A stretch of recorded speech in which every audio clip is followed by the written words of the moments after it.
Hello everyone and welcome to Coffee with Ceri. I'm Ceri Griffiths, some of you know me as Ceri the Crafter, and this is where I basically grab a cup of coffee, sit down and have a quick chat about a topic that has drawn my attention, and all the views I give are my own personal views based on what I've seen, what I've experienced, what's come across social media.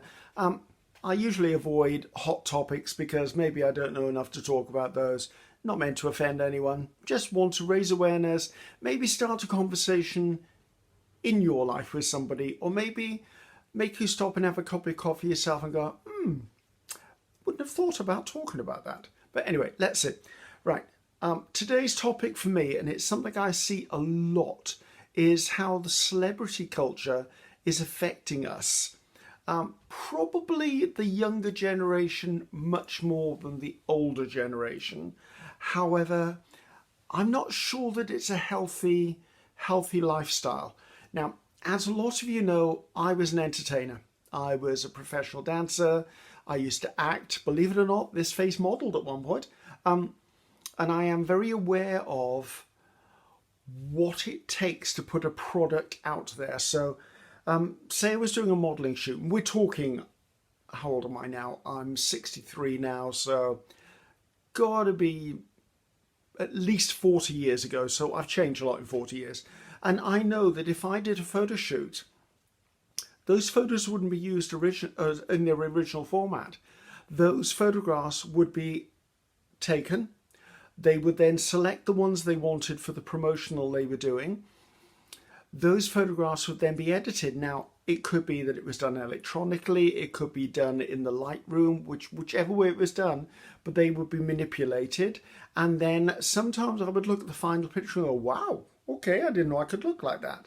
And the trouble with that is now that software and publishing have got to such a peak that what you see in a magazine or in a book or in an article, that person is looking the absolute best they can because that's what the publicists want you to look like, because you wouldn't buy a health magazine if the person on the cover didn't look healthy.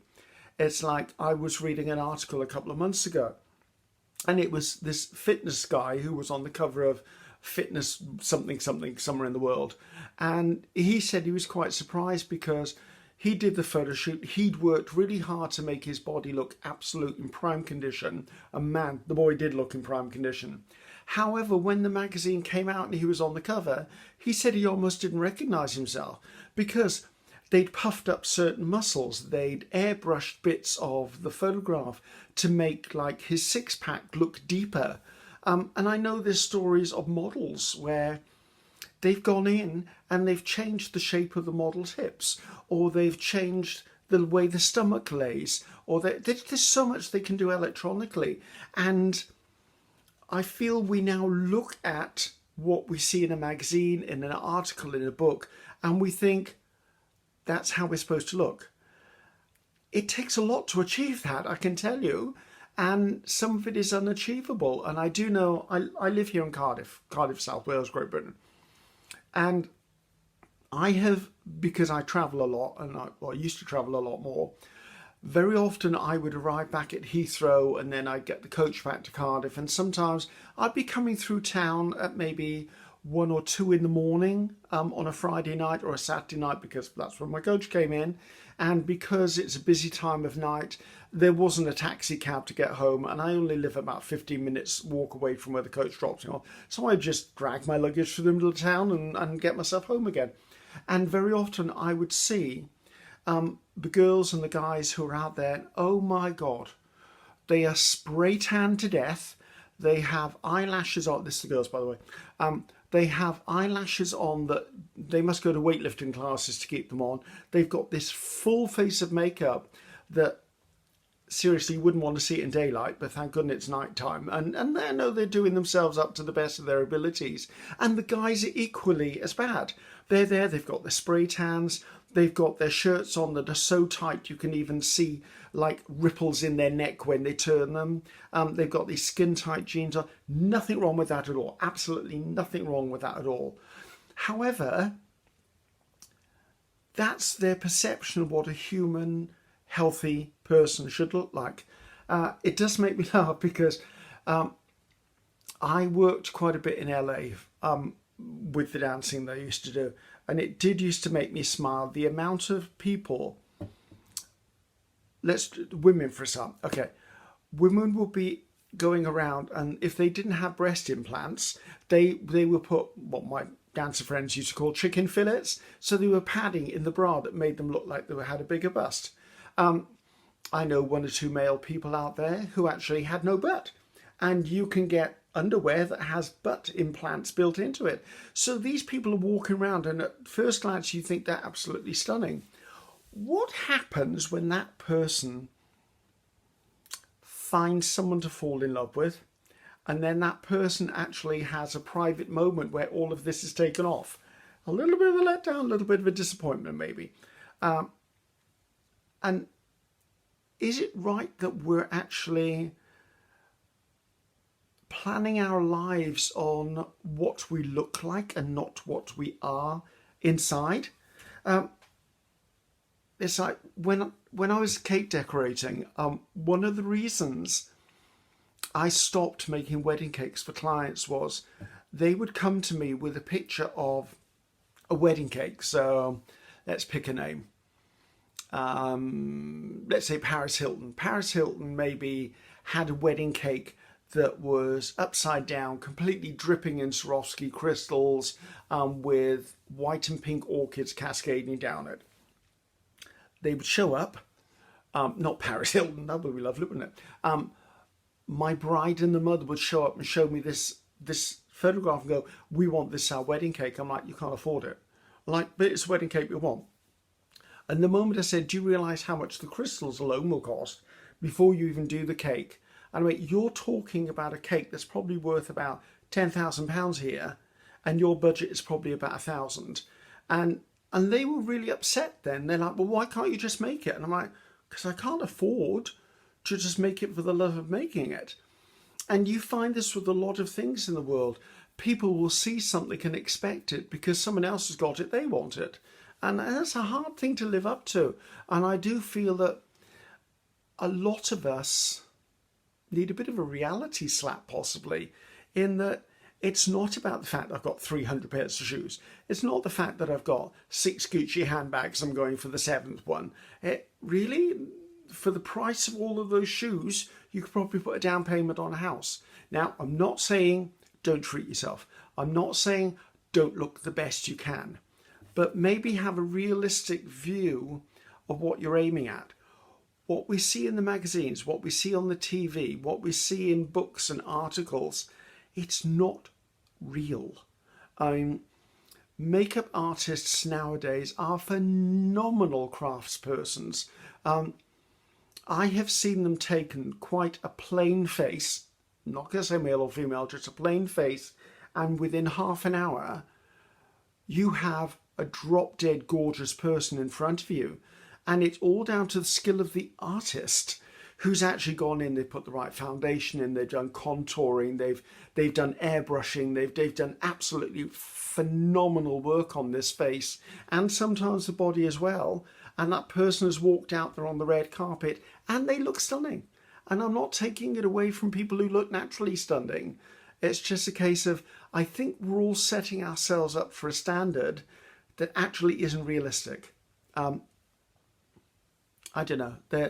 There are some naturally beautiful people in the world, both male and female, and I applaud them. I have a tinge of jealousy. I wish I could be that beautiful, but then with that beauty comes other things they have to deal with, unwanted attention maybe.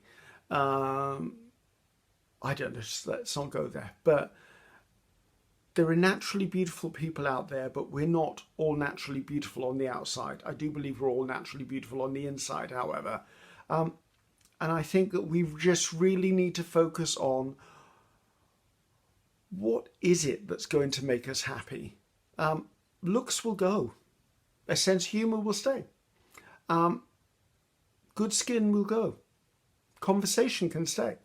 Friendship will stay. Love should stay.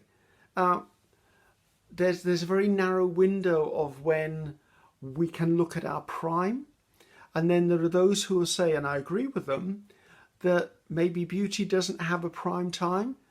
You are beautiful all the way through the stages of your life. Your face becomes the story of your life.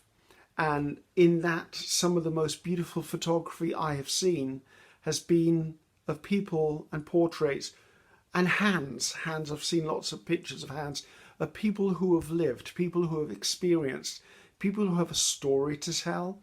And I don't know, it's a personal view. As I said at the beginning of this, guys, this is purely my personal view. I just do think that the celebrity culture is driving sometimes some very unhealthy habits within people. And it's fed into all the way across the board, from the small screen to the big screen, all the way.